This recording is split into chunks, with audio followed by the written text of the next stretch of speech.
आगे बढ़ते हुए अगली बड़ी खबर मणिपुर से जुड़ी हुई है। मणिपुर में दरिंदगी से जुड़ा ये बड़ा अपडेट आपके लिए जानना जरूरी है। मणिपुर हिंसा मामले में छठे आरोपी की गिरफ्तारी हो गई है। इलाके में सुरक्षा और ज्यादा बढ़ा दी गई है। सिक्योरिटी इंतजामों के बीच में पुलिस के जवान जगह जगह अब दबिश डाल रहे हैं। जो वीडियो में दिख रहे लोग थे उन तक पहुंचने की कोशिश है।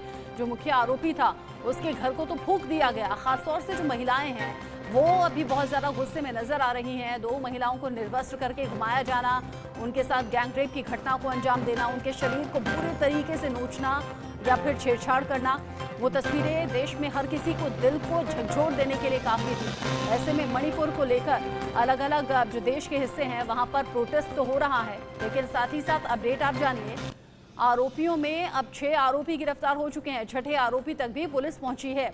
वीडियो में जो चेहरे दिख रहे हैं उन्हीं चेहरों के आधार पर अब जगह जगह दबिश डालना, उन चेहरों से मिलान होने पर पूछताछ होना और फिर गिरफ्तारी होने का जो सिलसिला है वो छठे आरोपी तक पहुंच चुका है।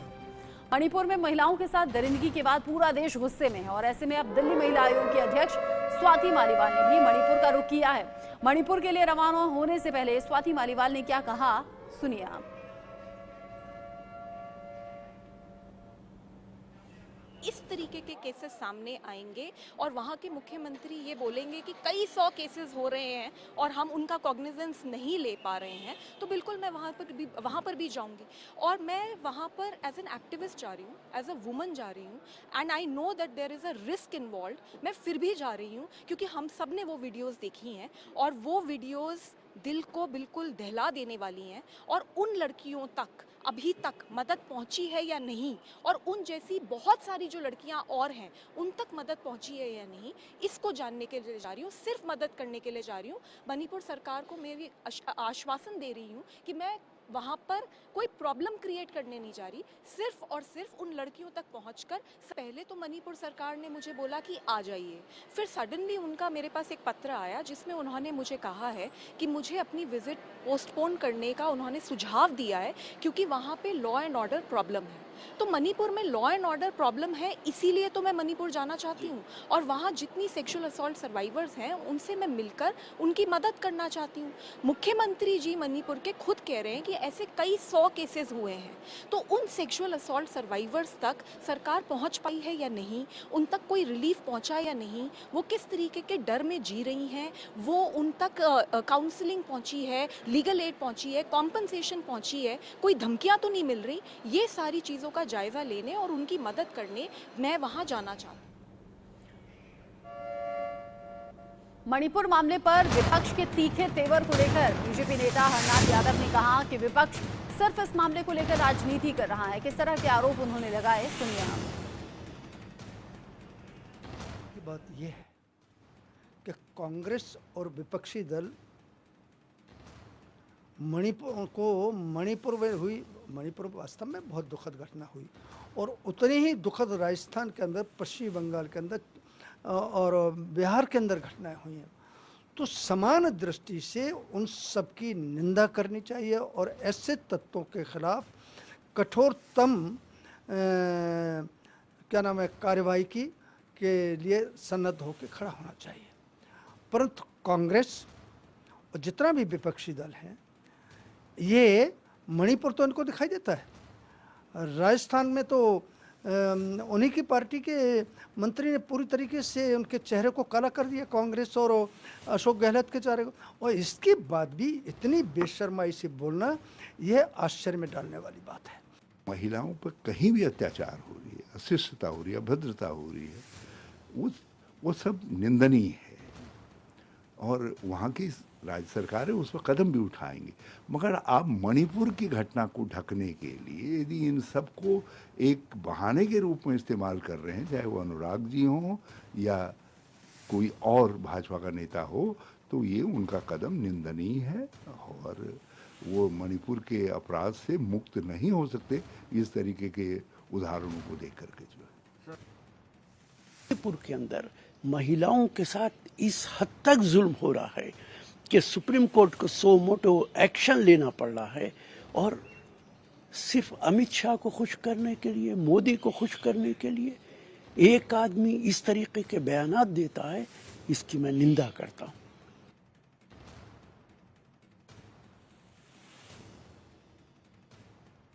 मणिपुर की जो घटना है, हमें लगता है कि अब तक के इतिहास में अब तक इस तरह की हिंदुस्तान में तो कभी घटना नहीं घटी हुई है।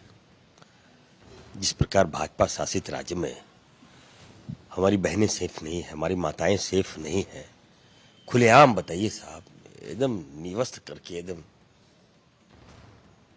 गिद्ध की तरह हमारी बहनों को नोच रहा है। 1-1 हजार लोग बलात्कार कर रहे हैं। ये हमारा हिंदुस्तान है? क्या कर रही है भाजपा? कहां चुप है भाजपा? इसी के लिए आपको वहां सरकार बनाया था क्या भाजपा ने? इस घटना को लेकर साफ भाजपा ने कर दिया कि वो आदिवासियों के दुश्मन है, दलितों के दुश्मन है, अल्पसंख्यक का दुश्मन है। ये मणिपुर में जो कुछ हुआ वो देश की शर्मिंदगी से जुड़ा हुआ है, लेकिन इस पर राजनीति कैसे हो रही है, अलग अलग बयान आपने सुने। इन सब के बीच में मणिपुर मामले पर कांग्रेस पर बिफरे हैं हेमंत शर्मा। ऐसे में हेमंत बिस्व शर्मा जो कि कह रहे हैं मणिपुर मामले पर कांग्रेस की रुचि आखिर इतनी क्यों है? कांग्रेस का दोहरापन जग जाहिर हो गया है, कांग्रेस को थोड़ा मुड़कर पीछे भी देखना चाहिए। हेमंत बिस्व शर्मा की तरफ से इस तरह से बयानबाजी करना और कहना कि कांग्रेस को आखिर इसी मुद्दे की इतनी चिंता क्यों है। उन्होंने कहा कि कांग्रेस के दौर में 123 दिन तक नाकाबंदी रहती थी, वो हालात अब नहीं है। मणिपुर मामले को लेकर विपक्ष एकजुट है, सरकार से कार्रवाई की मांग भी हो रही है। साथ ही साथ मणिपुर सरकार पर बार बार सवाल भी उठ रहे हैं। ऐसे में बीजेपी अब रह रहकर जवाब दे रही है और कह रही है कि विपक्ष जो है तो सिर्फ और सिर्फ इस पर राजनीति कर रहा है। क्या बाकी राज्यों का हाल दिखता है? राजस्थान और छत्तीसगढ़ का जिक्र बार बार होता है, साथ ही पश्चिम बंगाल के भी कुछ वीडियोज हैं जिनको लेकर बीजेपी हमलावर है। ऐसे में हेमंत बिस्व शर्मा की तरफ से कांग्रेस को आड़े हाथों लिया गया और ये कहा गया कि थोड़ा पीछे मुड़कर देखिए, 123 दिन तक नाकाबंदी रहती थी जब आपका राज था। ये ट्वीट भी हम आपको दिखा रहे हैं जिसमें ट्वीट करके सवाल पूछा गया है और अब कांग्रेस को एक तरीके से आईना दिखाने का काम ये किया गया है।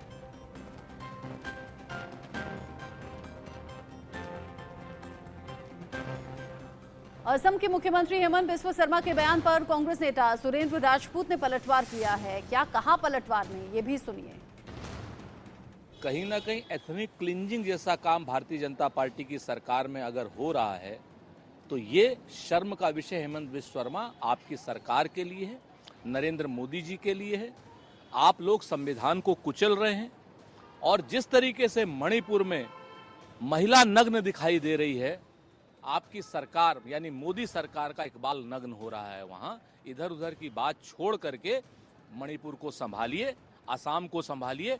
आपकी जिम्मेवारी थिथरई के बयान देना नहीं है। भाजपा को एक मैच्योर पॉलिटिशियन की तरह बिहेव करना चाहिए और अपनी नाकामी को किसी और के साथ नहीं फोड़ना चाहिए। अब तो काफ़ी टाइम से भाजपा की सरकार है, स्टेट में भी और केंद्र में भी। जिम्मेदारी ले तभी सोल्यूशन निकलेगा। किसी पे मणिपुर वाले पे बिल्कुल दी जानी चाहिए, पर मुझे भाजपा की सरकार से उम्मीद नहीं है क्योंकि उन्होंने एक्टिवली इस खबर को 78 डेज तक छुपाया। आपको लगता है कि मतलब डेटरेंट सेट करने की जरूरत है। मणिपुर को लेकर अलग अलग रिएक्शंस आगे भी आएंगे। स्वाति मालीवाल इम्फाल जा रही हैं, आगे जो अपडेट होगा आप तक पहुंचाएंगे।